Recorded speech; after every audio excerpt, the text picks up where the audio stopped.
कृष्णा। कार्तिक मास को चातुर्मास का अंतिम मास माना जाता है। इस मास में भजन, पूजन और दान पुण्य के साथ साथ दीप दान का विशेष महत्व है।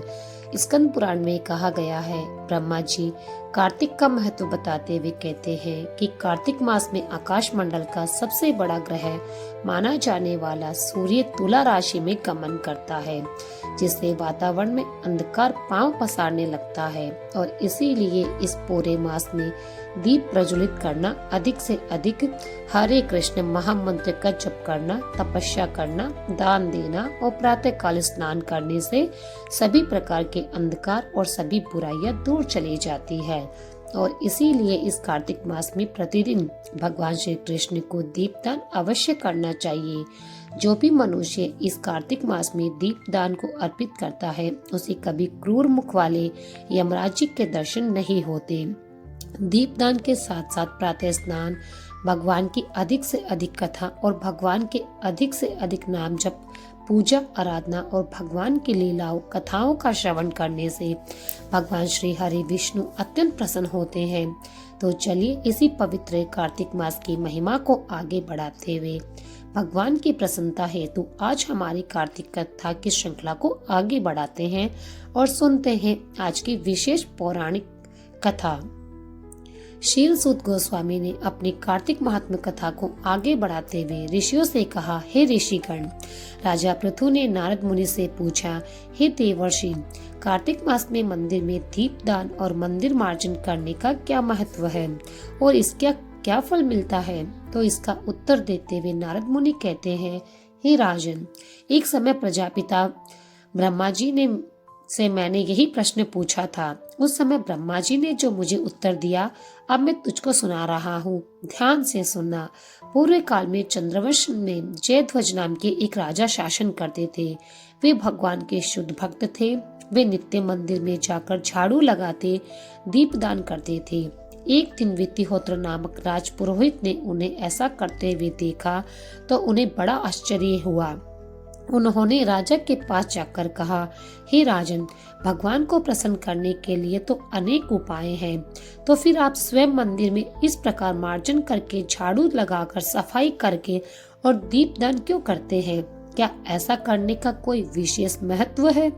पुरोहित का ये प्रश्न सुनकर राजा जयध्वज ने हाथ जोड़कर कहा कि हे ब्राह्मण देव, इस संदर्भ में आपको एक आश्चर्यचकित करने वाली घटना सुनाता हूँ। सतयुग में स्वरोच्च मनु के काल में वेद और वेदांग के ज्ञाता ब्राह्मण थे। वे अत्यंत विद्वान थे, लेकिन फिर भी दुष्कर्म में लिप्त रहते थे। इस वजह से उनके बंधुजनों ने भी उनका त्याग कर दिया था। एक दिन इस ब्राह्मण को भूख और प्यास से व्याकुल होकर भ्रमण करते हुए वन नर्मदा नदी के तट पर आ पहुँचे। अब वहां पहुँचते ही संयोगवश उन्होंने अपने प्राण त्याग दिए। उनकी पत्नी का आचरण और स्वभाव भी ठीक नहीं था, इसीलिए परिवार वालों ने उनकी पत्नी को भी घर से निकाल दिया। उस समय वह पत्नी गर्भवती थी। कालांतर में उन्होंने एक पुत्र को जन्म दिया। उसका नाम दंडकेतु पड़ा। माता पिता का प्रभाव उस बालक के ऊपर भी पड़ा। वह भी दुष्ट स्वभाव वाला बना। अब एक दिन उसकी माता की मृत्यु हो गई और वह बालक दंडकेतु बुरे कर्म करता हुआ इधर उधर भटकता रहा। उसने सारा जीवन पाप कर्म करते हुए बिता दिया। एक दिन रात्रि के समय किसी अन्य स्त्री के साथ भोग की इच्छा के कारण एक मंदिर में सोने स्थान पर जाकर वह छिप गया। वहां जाकर उसने अपने कपड़ों से उस मंदिर का आंगन साफ किया और एक दीपक जलाया। जलते हुए दीपक को देखकर गांव वालों को आश्चर्य हुआ कि मंदिर में ऐसे सोने स्थान पर दीपक किसने जलाया। तो वे सोचकर सभी वहां आ गए और दंडकेतु को चोर डाकू समझकर लाठियों से पीटकर मार दिया। उसी समय भगवान विष्णु के पार्षद वहां आ गए और उस दंडकेतु को दिव्य रथ में बिठाकर वैकुंठ लेकर चले गए। और सौभाग्य से वो समय कार्तिक मास का था, यानी कि उस दंडकेतु ने कार्तिक मास में मंदिर में झाड़ू मारकर सफाई की थी और दीपदान किया था और ये सफल और अच्छी गति उसे कार्तिक मास में मंदिर में मार्जन करने पर और दीपदान करने के कारण ही प्राप्त हुई थी। उसने कई कल्पों तक स्वर्ग का सुख भोगा, बाद में चंद्रवंश में जय ध्वजे राजा बनकर जन्म लिया और अब वह पृथ्वी पर राज भोग रहा है। और यही कारण है कि कार्तिक मास में मंदिर में भगवान विष्णु के निमित्त मार्जन और दीप दान करता हूँ। राजा की ये बात सुनकर पुरोहित ब्राह्मण को अत्यंत आश्चर्य हुआ। उन्होंने राजा को प्रणाम किया और स्वयं भी इस मंदिर में मार्जन और दीपदान की सेवा करने के लिए तत्पर हो गए। इस कथा को आगे सुनाते हुए नारद मुनि ने राजा पृथु से कहा, हे राजन, अब दीप जलाने का महात्म मैं आपको सुनाता हूँ, कृपया इसे ध्यानपूर्वक सुनिए। मनुवंश के प्रतापी राजा रेवत के पुत्र भद्र बुद्धि का एक पुत्र था जिनका नाम था सुदर्शन। अपने नाम के अनुसार ही वह अत्यंत सुंदर और महापराक्रमी था। राजा भद्र बुद्धि की राजधानी महेंद्र पर्वत पर थी। अब एक बार सुदर्शन शिकार के लिए अपने मित्रों के साथ जंगल गए। वहां भ्रमण करते हुए उनकी नजर अचानक एक नदी के दूसरे तट पर पड़ी जहां उन्होंने एक सुंदर कन्या को देखा। तब उसने अपने मित्रों को वहीं छोड़ दिया और घोड़े पर सवार होकर नदी पार करके वे दूसरे तट पर पहुंच गए। उस सुंदर कन्या को देखते ही सुदर्शन उस पर आकर्षित हो गए। कन्या भी उसे देखकर लज्जा से शर्मा गई। तब राजकुमार सुदर्शन ने बड़े ही आदर पूर्वक उसका परिचय पूछा तो उस कन्या ने अपना परिचय देते हुए कहा कि वे गौड़ राजा की पुत्री मदनाचा है। वह अपने सखियों के साथ वहां क्रीड़ा करने आई थी। इस प्रकार दोनों ने एक दूसरे की सम्मति से प्रेम से आकर्षित होकर गंधर्व विवाह कर लिया।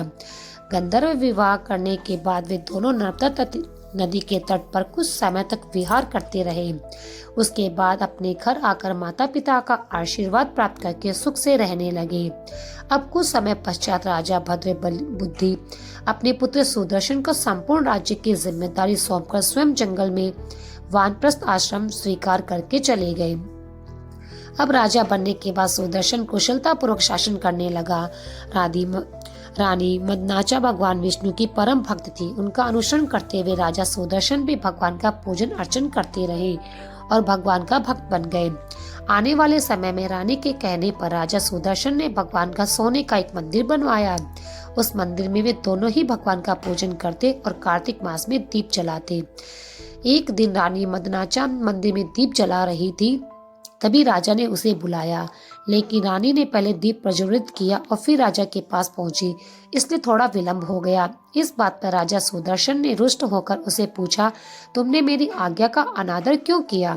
दीपदान में तुम्हें इतना समय क्यों लगा? तब रानी ने प्रेम पूर्वक कहा कि हे महाराज, दीपदान का अत्यंत महत्व है, मैं आपको बताती हूँ। पिछले जन्म में एक चूहिया थी और गोदावरी के तट पर बने हुए एक मंदिर में रहती थी। एक दिन कार्तिक मास में किसी ने मंदिर में भगवान के निमित्त एक दीप जलाया था, जिसकी बाती छोटी थी, इसलिए दीपक बुझने को हो रहा था। लेकिन उस चूहिया ने घी खाने के लालच में उस बत्ती को मुंह में पकड़कर ऊपर उठा लिया। ऐसा करने से दीपक की लो तेज हो गई, लेकिन उस चूहिया का मुंह जल गया और मुंह झुलसने से उत्पन्न पीड़ा के कारण वह छटपटा नहीं लगी। छटपटाते हुए उसकी मृत्यु हो गई और वह मृत्यु रात्रि में भगवान के मंदिर में दीपक प्रज्वलित करते समय हुई थी।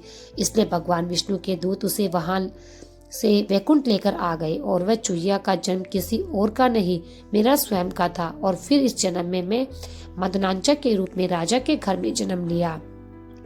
इसलिए हे स्वामी, आप जैसा योग्य पति और सौंदर्य मुझे इस दीपक की लो ऊंची करने के का ही मिला है।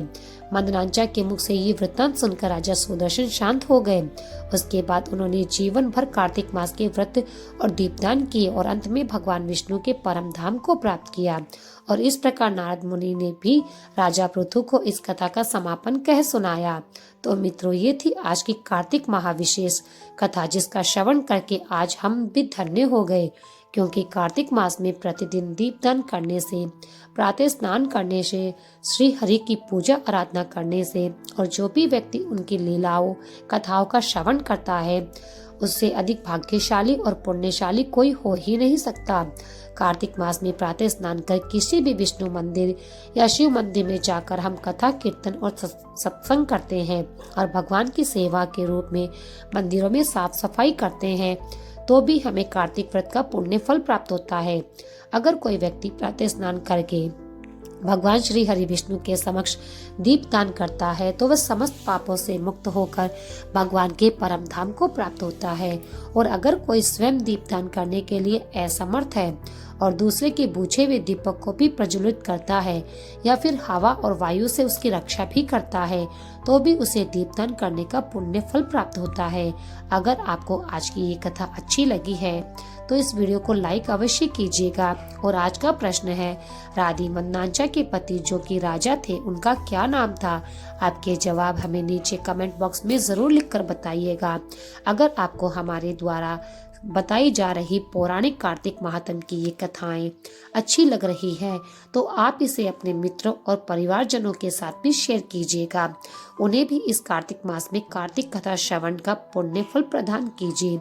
और इन कथाओं को निरंतर सुनने रहने के लिए आपके अपने इस चैनल को सब्सक्राइब करके रख लीजिएगा, बेल आइकन को प्रेस कर लीजिएगा। और हमारे तो आइए अब हम इस पवित्र कार्तिक मास में तुलसी देव की आरती जो नित्य करते हैं वही आरती करेंगे। तो मित्रों, ये थी कार्तिक मास की कथा का 9वां अध्याय। आशा करती हूँ कि आपको पसंद आया होगा। जय श्री कृष्ण।